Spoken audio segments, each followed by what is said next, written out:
Hey, salut tout le monde, nouvelle ActuFix numéro 133 ou 134, je sais plus.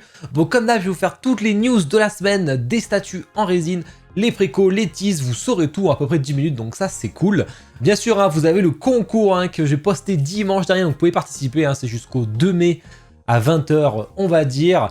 Vous avez quand même 1500 € de lot en tout à gagner, donc n'hésitez pas à aller voir la vidéo, sachant qu'il faut aller voir aussi la vidéo Pickstar Naruto, je vous conseille, qui est une vraie dinguerie. Comme d'hab, je compte sur vous pour me dire en commentaire votre top et votre flop de la semaine, ce que vous avez préco, ce que vous trouvez à chier, ce que vous aimez bien. Je m'en sers un peu pour voir les tendances sur mon Discuss Fix sur Twitch le mercredi, donc je compte sur vous, bien sûr à liker, c'est très important, et à vous abonner si ce n'est pas déjà fait, pour me soutenir. Allez, on attaque de suite, et on commence par les précommandes manga. Ici, on a du Jime Palace qui envoie du Dragon Ball Z cette fois-ci. Après le Dragon Ball Super avec Végéto et Dragon Ball tout court avec Bulma, maintenant vous avez le Z, tant qu'à faire, au moins dans les trois. Et on a Buu, Majin Buu plutôt, et Kid Buu, sachant que vous pouvez les acheter que ensemble, vous ne pouvez pas les acheter séparés. Ce qui est bien, c'est qu'il y a deux bases, donc vous pouvez forcément exposer les deux. Vous avez une grosse base, une petite base, sachant que vous pouvez switcher. Vous pouvez mettre Majin Buu sur la grosse base, Majin Buu sur la petite base. Je trouve le Majin Buu assez exceptionnel pour ma part. Kid Buu, malheureusement, j'ai pas le coup de cœur. Le Majin Buu, je le trouve vraiment superbe. Les effets sont plutôt cool autour. Autant ça faisait bizarre sur Evangelion la semaine dernière. Autant sur Dragon Ball, ça match totalement. Il y a des LED dans la base et tout en plus, donc franchement, ça va être très sympa. Le prix est d'ailleurs plutôt intéressant pour deux persos en 1/6. Par contre, là où je suis surpris, sur la date de sortie, Jime qui l'envoie quasiment dans un an, ça c'est plutôt surprenant, on n'a pas l'habitude. Faut dire qu'il se multiplie de plus en plus sa licence, donc je pense que maintenant ça sort de moins en moins vite, d'ailleurs on le remarque. Ensuite, Atem, côté Yu-Gi-Oh! Voilà, son cheval, c'est du 1/6, finalement par Fantastic Territory. Plutôt sympa, je suis curieux de voir ce que vous allez me dire sur le HS, il n'y a pas de photo de archi-près du HS, c'est dommage, il n'y a que celle-ci, mais bon, on peut pas avoir mieux. La dynamique est plutôt sympa, la cape est sympa, franchement c'est sympa, je pense que pour les fans ça peut être cool. Préco jeux vidéo, ici on a du lourd, très lourd par Puar, nos amis québécois qui seront au showroom à Marseille OS3, et ils envoient le Nerf Gigante en 1/26 après le Pouké Pouké, qui avait pas mal surpris pour le premier monstre qu'ils ont pu faire. C'est pas le boss le plus stylé du jeu, par contre il est très emblématique, mais il est assez petit. Le Gigante est quand même gigantesque, il est bien plus gros qu'un Pouké Pouké, et du coup la statue coûte bien plus cher. Moi ça me choque pas, quand on voit la taille, franchement c'est gigantesque, il y a beaucoup plus de travail que sur le Pouké Pouké qui est vraiment tout petit. Et si vous kiffez, vous avez même le Hunter en armure Ratalos et son petit chat à côté aussi en armure Ratalos. Ça peut être sympa, franchement. Moi, je sais pas si je les mettrais, je préférerais peut-être même 100. En tout cas, j'adore, mais avoir une gamme Monster Hunter World, ça serait un peu mon kiff. Il y a des persos hyper stylés, enfin des monstres hyper stylés plutôt, mais ça prend trop de place, il y a beaucoup trop de stylés malheureusement, donc ça serait un peu compliqué à tous les avoir. En tout cas, il est sympa ce Nerf Gigante, j'aime bien la pose, je trouve qu'il est bien représenté, ce dragon tout d'écailles et d'épines là.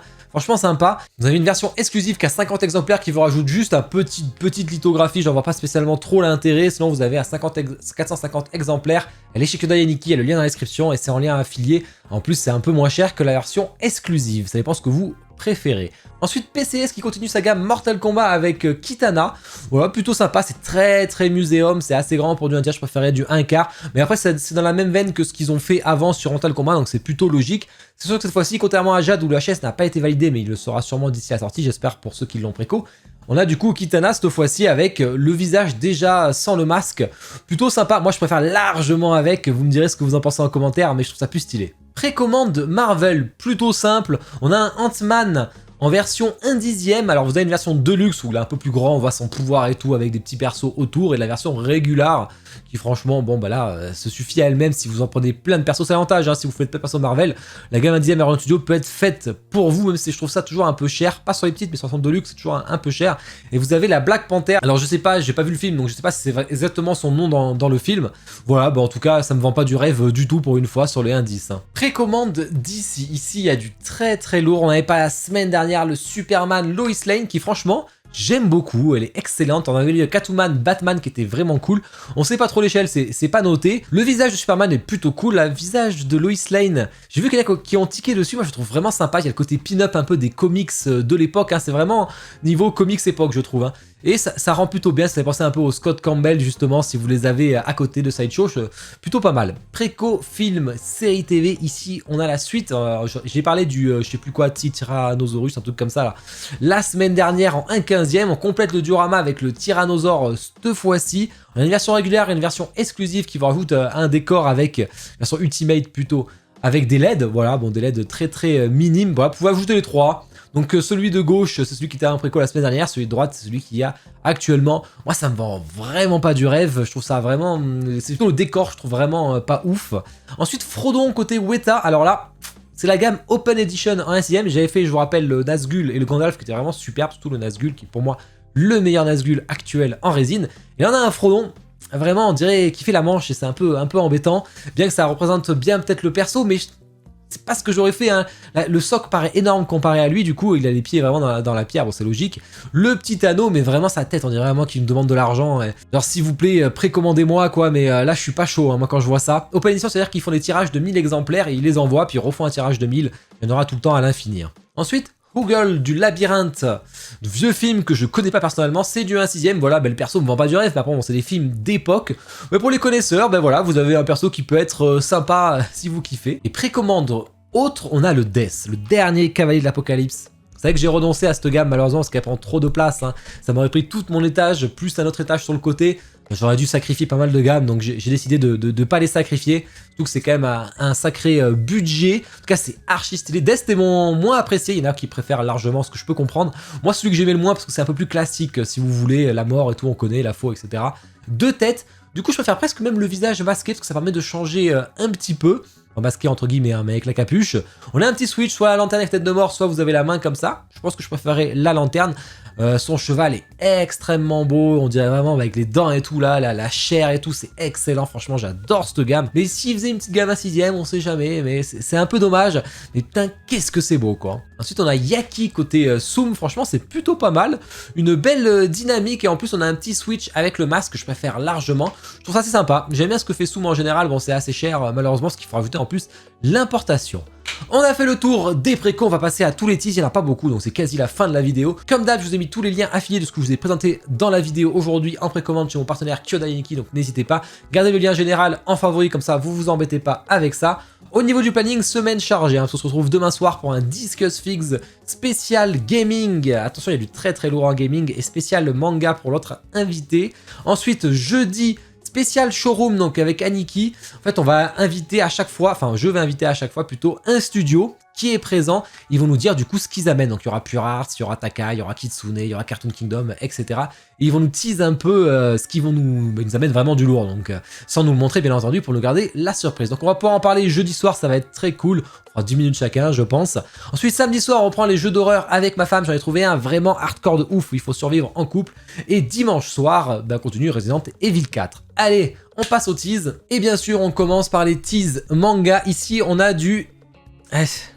Hatsune no Miku, un truc comme ça. Est-ce que j'ai bon? Je vais vérifier quand même. Oh, j'ai été bon, hein. J'ai rajouté le no, mais j'étais bon. Un 6ème, voilà, le concept a été montré, sachant qu'on a pu voir même le prototype au Paris Festival Manga ce week-end.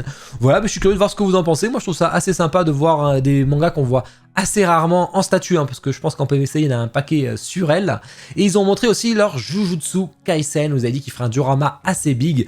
Donc forcément, ça se passe dans son fort intérieur entre Yuji et Sukuna. On reconnaît la scène un peu de fruits artisans, qui est en fait c'est la scène de la saison 1 pour Sukuna, c'est un peu une des rares qu'il y a. Faut attendre les saisons 2 pour en voir plus. Je suis assez mitigé, hein. Le HS Sukuna avec le sourire, je trouve beaucoup trop prononcé, ça fait presque limite cartoon. Et le sang, c'est vraiment le genre de sang que j'aime pas malheureusement. C'était pareil sur la Jiraiya Tsume, ce sang transparent qui fait genre une...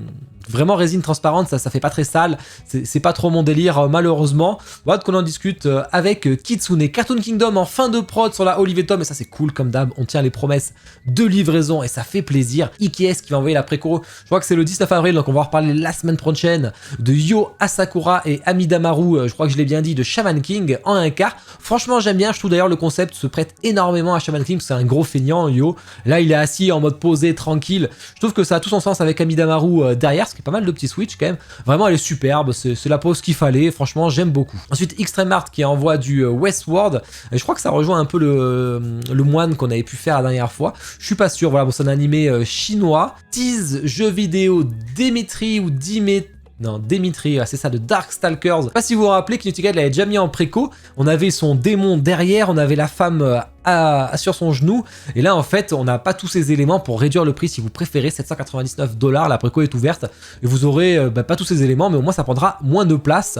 Ensuite, la Megaman X4 version Shadar sur la base, assez particulier. Vous avez forcément Megaman, vous l'avez en version rouge aussi. La préco, c'est en même temps que la vidéo, donc on en reparlera la semaine prochaine. Tease Comics. Un petit tease de la suite de la gamme Divine par XM, ça peut être très sympa, donc du Witchblade si je dis pas de bêtises. Tease Marvel, quelque chose de plutôt surprenant, du Doctor Strange, assez particulier par un nouveau studio. Play Art Studio, ça peut être plutôt sympa, ça fait un peu... ça fait un peu sculpture et tout, là je suis un peu moins fan, tout en bronze. Est-ce qu'il y a vraiment de la résine à voir? Je pense que oui.